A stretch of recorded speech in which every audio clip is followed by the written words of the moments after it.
जिनकी प्रतिमाएं यहाँ पर रखी हैं, डॉक्टर सीवी रमन एवं नारायणराव, स्वर्गीय नारायणराव जी काड़े उर्फ दादा साहेब, उनके चरणों में नमन करते हुए मंचासीन आज के कार्यक्रम के अध्यक्ष डॉक्टर प्राचार्य Haribhau Vidukar sir, doctor Kadam sir, doctor Bihar sir, doctor Phule sir और सम्मुख उपस्थित मेरे सभी प्राध्यापक मित्र और मेरे सभी छात्र मित्र,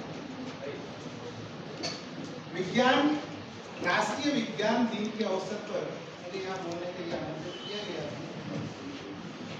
निश्चित ही सर्वप्रथम मैं आपको राष्ट्रीय विज्ञान दिन की शुभेच्छा देता हूँ। आज इस कार्यक्रम में काफी कुछ शुरुआत में हमारे कदम सर ने विज्ञान के बारे में, विज्ञान दिन के औचित्य के बारे में आपको बताया है।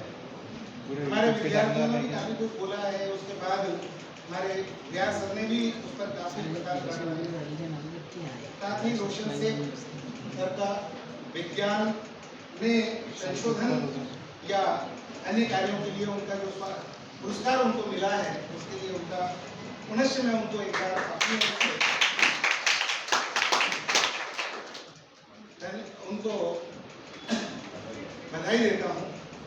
एरावार सर ने काफी जो जानकारी पूर्ण यहाँ पुस्तक का विमोचन कराया, उसके लिए उनको बधाई देता हूँ। और साथ ही मित्रों थोड़ी सी बात हम लोग करते हैं कि कदम सर जो कह रहे थे कि ये वर्ष भारत सरकार द्वारा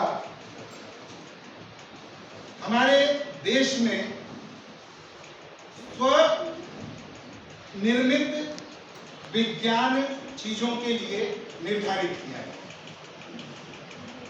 इसका अर्थ क्या है, थोड़ा सा हम लोग समझते हैं। हम विज्ञान के विद्यार्थी हैं और वैज्ञानिक दृष्टि होनी चाहिए, इसमें तो कोई दो मत नहीं है।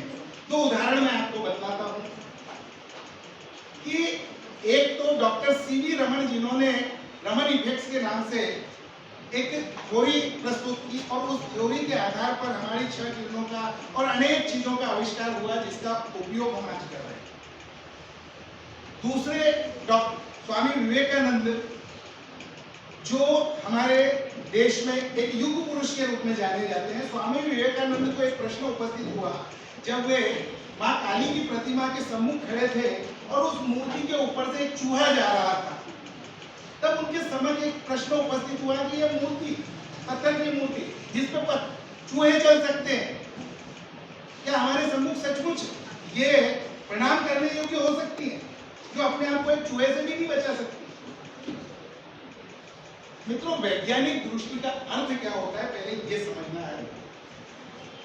वैज्ञानिकता शब्द के आते ही दो चीजें होती हैं, एक होता है लॉजिक और दूसरा होता है फैक्ट। अगर हमारे पास ये नहीं है तो घटनाएं कितनी भी घटे हमें कोई परिवर्तन नहीं हो। नहीं तो एक छोटी सी घटना भी हमारे सारे जीवन को बदल दे सकती है। और स्वामी विवेकानंद में वही परिवर्तन हुआ। एक छोटी सी घटना, एक चूहे का दिखना, उस घटना ने उनको सारी परंपरा, सारा साहित्य पढ़ने के लिए बाध्य किया।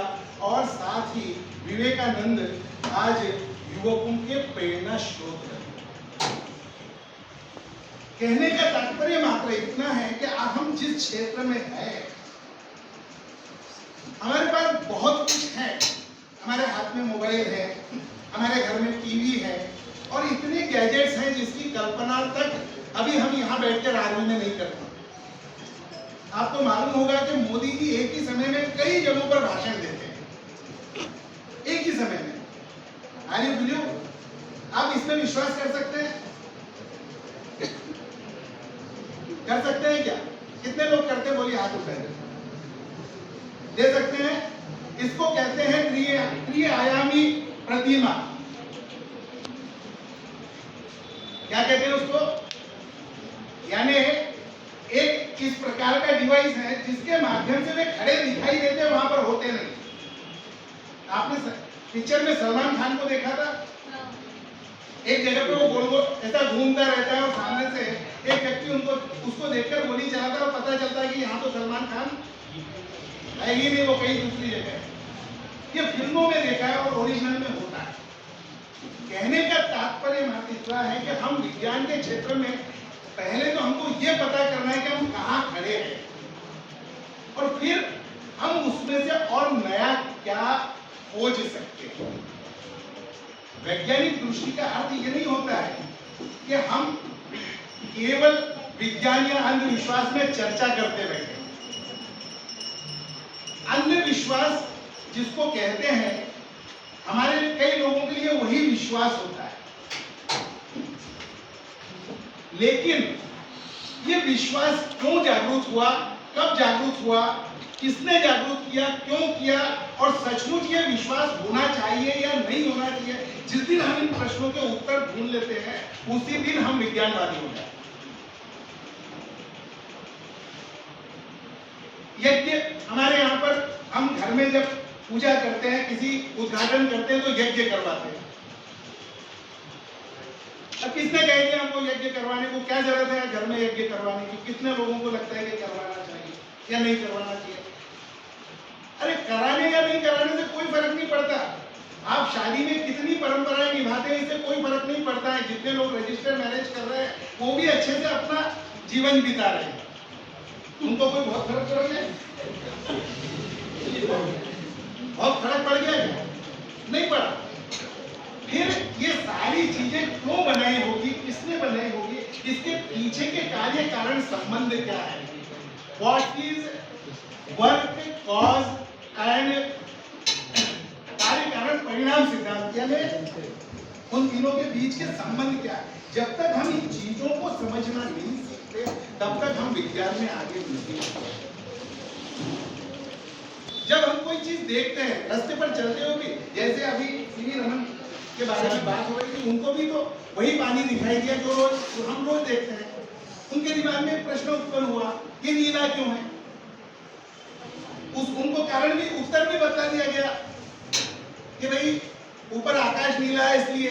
अब किसी के दिमाग में ये भी तो प्रश्न उत्पन्न हुआ होगा कि आकाश नीला क्यों है, जबकि आकाश में तो कुछ है ही नहीं, फिर नीला क्यों दिखाई देता है? There is only space, there is nothing, कुछ भी नहीं है वहां, तो फिर ये नीला क्यों दिखाई देता है? ये किसी के दिमाग में नहीं आया। तो मित्रों, जिस दिन हमारे दिमाग में ये प्रश्न उठने लगते हैं कि ऐसा क्यों है, उसी दिन से हमारी सोचने की प्रक्रिया शुरू हो जाती है, और इसी को कहते हैं अनुसंधान, रिसर्च। और उसी दिन से हम शुरू हो जाते हैं कि अब इस क्षेत्र में हमको आगे बढ़ना है, और जिस दिन हमारे सामने वो प्रश्न मिल गया उसी को हम कहते हैं हाइपोथेसिस या उपकल्पना, और कुछ नहीं होता। That is hypothesis. रिसर्च और कुछ नहीं होता। बस उसी प्रश्न को लेकर जब हम आगे बढ़ने लगते हैं तब हमको कई परिणाम मिलेंगे, उसमें से कितने सही है कितने गलत हैं, क्या है, ये धीरे धीरे सिद्ध होते होते एक दिन हम वहां पहुंच जाते हैं जहां हमको पहुंचना है।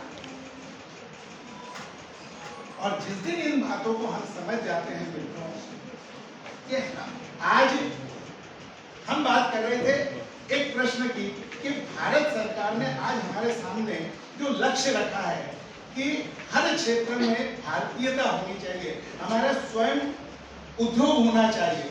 आज हमारे पास में गैजेट तो बहुत है, लेकिन सभी चाइना में या बाहर विदेशों से आ रहे हैं। फिर हम क्या जनरेट कर रहे हैं, क्यों नहीं जनरेट कर रहे हैं? क्या हम जनरेट कर सकते हैं, कुछ नया बना सकते हैं जो हमको, हम डिजिटल क्रांति तो देख रहे हैं, हमारे हाथ में मोबाइल है, सभी के हाथ में है ना। कौन सा, उसमें कौन सा ओएस चलता है? ओएस का मतलब मालूम है आप सबको? ऑपरेटिंग सिस्टम कौन सा चलता है?